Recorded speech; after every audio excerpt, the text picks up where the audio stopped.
Good day, ladies and gentlemen. Some good news for you today. I hate bad news. I like good news as much as I can.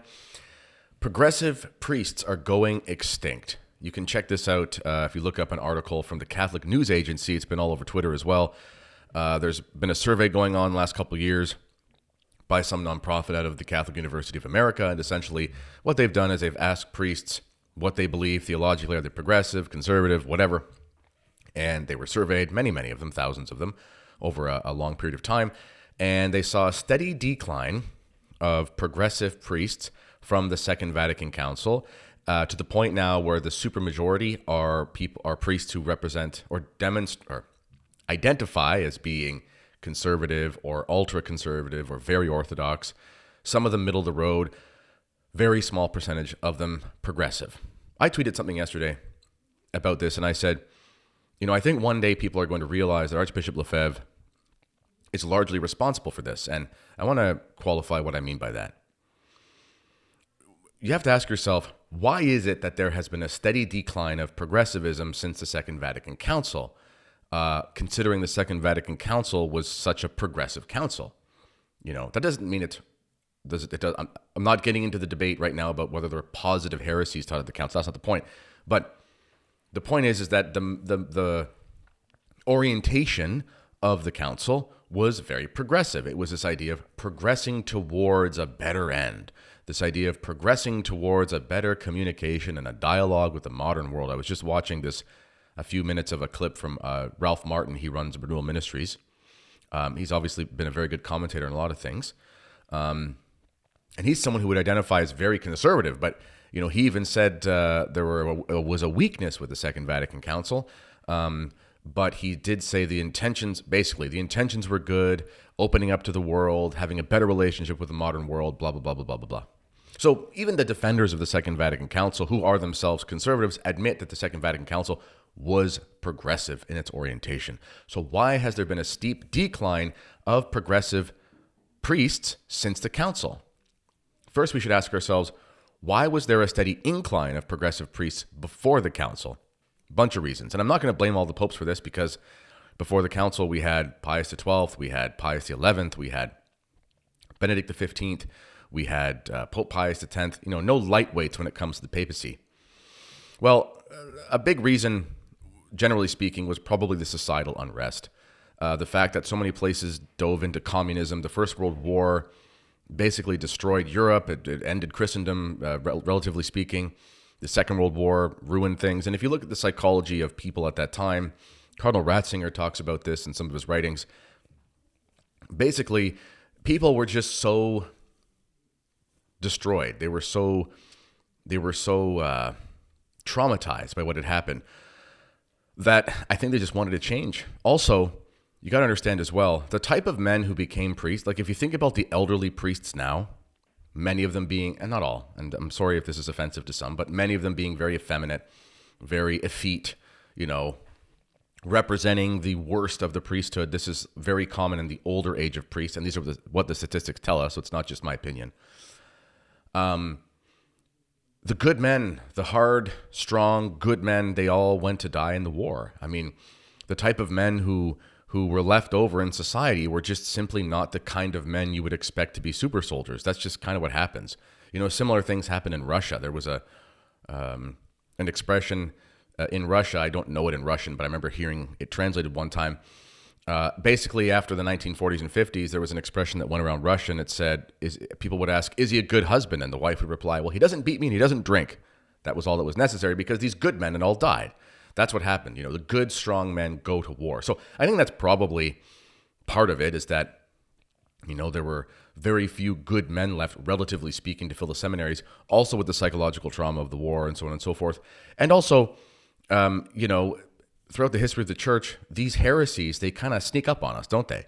And then eventually, kind of when it's too late, we recognize that it's there, and then sort of we go through a crisis. This sort of thing happened with the Arian crisis and so forth. But anyway, since the Second Vatican Council, there's been a steady decline. Now, it was my contention that Archbishop Lefebvre is largely to, not blame, should be attributed a large amount of influence on this change. And here's why I'm going to say that. So, I want to make sure I say this properly. Archbishop Lefebvre was it was him and Bishop Castromayer. Bishop Castromayer was another traditional bishop, and he was in the Diocese of Campos, Brazil. But Archbishop Lefebvre was the only priest with what's called an international seminary, an international society of priests. The SSPX was not tied to a particular diocese for the reasons of putting priests only in that diocese. The SSPX was initially formed so that they could form traditional priests and send those off to different dioceses. Now, what's fascinating is one of the arguments against the SSPX is that they had no permission to ordain, but there were priests who were ordained before 1975-76 in the SSPX. So that's a whole other conversation for another day. But in any case, the intention of the society was to provide traditional priests for the church as a whole. It was very explicit in the SSPX to preserve the traditional mass and preserve the traditional priesthood. And to this day, if you ask a society priest, what is the point of the SSPX? It is the preservation of the traditional priesthood. It is the promulgation of the traditional theological principles in the seminary so that the church can have traditional priests. Without priests, we can't save our souls. And without good priests, we really can't save our souls. It's very difficult. So what Archbishop Lefebvre did in the 1970s is he put a line in the sand and he said, I will not go forward with your progressive agenda. I accuse this progressive agenda. I will not follow this anti-traditional, anti-Catholic trajectory that the church is on no matter what. Because yes, the Pope has the authority. Yes, the bishops have their dioceses. There's no denying any of these objective marks of the church or realities of the church. But the reality is that the faith must be preserved and souls must be saved. The highest law of the church is the salvation of souls. This isn't to do a deep apologetic of the SSPX. For that, you can check out my book. Link for that in the description box of this video. In any case, when you look at the suppression of tradition, which is representative of the progressive priesthood who wanted it suppressed, when you look at the suppression of tradition after the council, suppression of the Mass, suppression of the traditional sacraments in general, suppression of even traditional teaching. I mean, everything traditional was suppressed.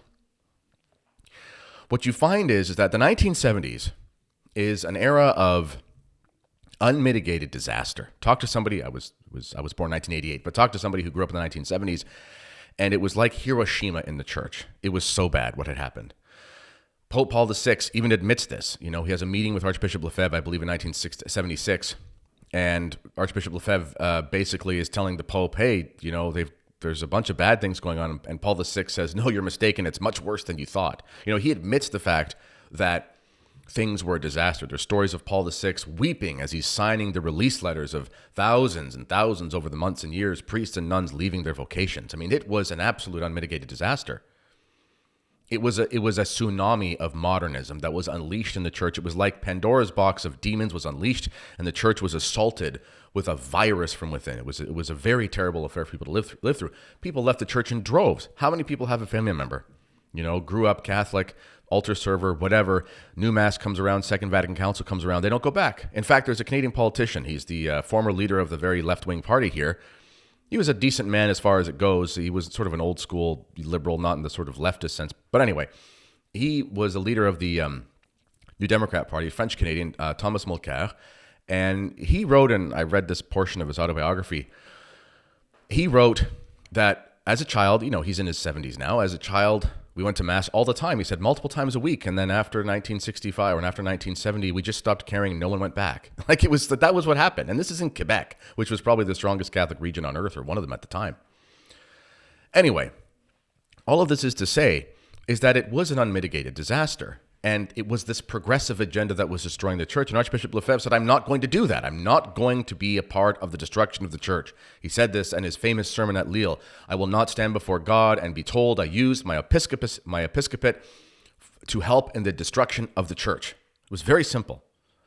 He was a very simple man in the true sense of the word. So what happens? Archbishop Lefebvre persists. What does Rome do? Well, contrary to what people would have liked on the progressive side, because of the persistence of Archbishop Lefebvre, Rome starts to liberate the traditional Mass. Rome starts to liberate the traditional theological patrimony of the church. So in the early 1980s, you have what was called the indult. They realized that the traditional mass was not going away because the SSPX was not going away. So they give us the indult. It's like, well, your bishop, if he wants to, he can have, a traditional mass. To be honest, the indult was the exact same thing as Traditionis Custodes, just in reverse. People like to blame Pope Francis for Traditionis Custodes for getting rid of the traditional mass. Well, it was actually a copycat letter, more or less, from what Pope John Paul II promulgated, or had promulgated, so that's worth thinking about. But nonetheless, it went from zero mass offered, zero traditional masses allowed, to, okay, now you can start to have it if you'd like. And then, of course, it becomes more and more liberated as it goes. But 1988, this is fascinating as well. Excuse me. What does Archbishop Lefebvre do? Well, he consecrates the bishops, and that's a conversation I've had many times in other places. Many, like people like myself, believe it was justified. Not the point here. The point is, though, because of that, what does John Paul II do? He establishes a literal commission, or a congregation, or the Ecclesia Dei Commission, I guess it was called. He establishes this organization, this department within the church for the governance of traditional Catholic orders. What were they? Traditional Catholic orders? Hold on. Did traditional Catholic orders exist between the time of the Second Vatican Council and 1988? Which one existed? It was the SSPX. It was the Society of St. Pius X. So the Society of St. Pius X preserves for us the traditional seminary. The Society of St. Pius X preserves for us the traditional Mass. The Society of St. Pius X preserves for us the traditional priesthood. Because Rome realized, and Michael Davies said this, that Archbishop Lefebvre made it so that Rome could never take away the traditional Mass ever again. And that's true. Rome, the institutional side of Rome, had to relent and say, we can never get rid of the traditional Mass because this SSPX just cannot be destroyed. So whether or not you like the SSPX, you should, because that would be sane, but whether or not you like the SSPX, it is historically undeniable that the preservation of Archbishop Lefebvre, the preservation of the traditional Mass, the traditional priesthood, the traditional seminary, this ensured that the church could not ignore tradition. Now, people will say God could have found another way. Hypotheticals are great. Maybe you would have thrown a different pass in Tom Brady too. Maybe you can be the armchair quarterback in that situation as well. The point is, history happened the way it did, and God either willed it actively or permitted it, whatever. So, in this situation, Rome is now in the position saying, not only do we have to tolerate the traditional priesthood, we now have to actively support it. And why? Because of the preservation of the priesthood, the traditional seminary, traditional Mass by Archbishop Lefebvre. These are historical facts that are undeniable. And from there, tradition has continued to explode in the church. And this has had a major effect on all the seminaries. And here's why. There are a few seminaries around that are still extremely liberal. The seminary in my diocese is known for being particularly egregious in that sense. But if you actually look around at most half-decent Novus Ordo seminaries in the world, almost all of them are at the place now where they are teaching the kids, the students, the seminarians, where they're teaching them the traditional Mass, where they're doing things like having the Latin office chanted. I have a friend who attended a very liberal seminary, and this is 15 years ago, and at that time, they had to beg for permission to sing the office in Latin at 6 a.m, and they were told the only way they could do that is if they went to some private room and no one else heard them. It was crazy. It was insane. That's gone. And those seminaries that are doing that are dead. And the reason why these conservative seminaries are, relatively speaking, compared to the progressive seminaries, which are declining, the reason why they're improving, while they're thriving, I should say, is because it is known that if you want, you can leave and go to the fraternity, you can leave and go to the SSPX, you can leave and go to the Institute of Christ the King, you can leave and go to the Institute of the Good Shepherd, etc., etc., etc. It's that old expression, if you can't beat them, join them. Well, they couldn't beat tradition. And by extension, they couldn't beat Archbishop Lefebvre. If we have the death of the progressive priests in the church, Archbishop Lefebvre is not the only factor, but he is a major factor, and we have him to thank for this. And I hope people at some point, whether they support the Archbishop all the way through or not, at least historically can recognize the reality of what has happened. As always, let me know what you think in the comments. This has been the Kennedy Report. Until next time, God bless.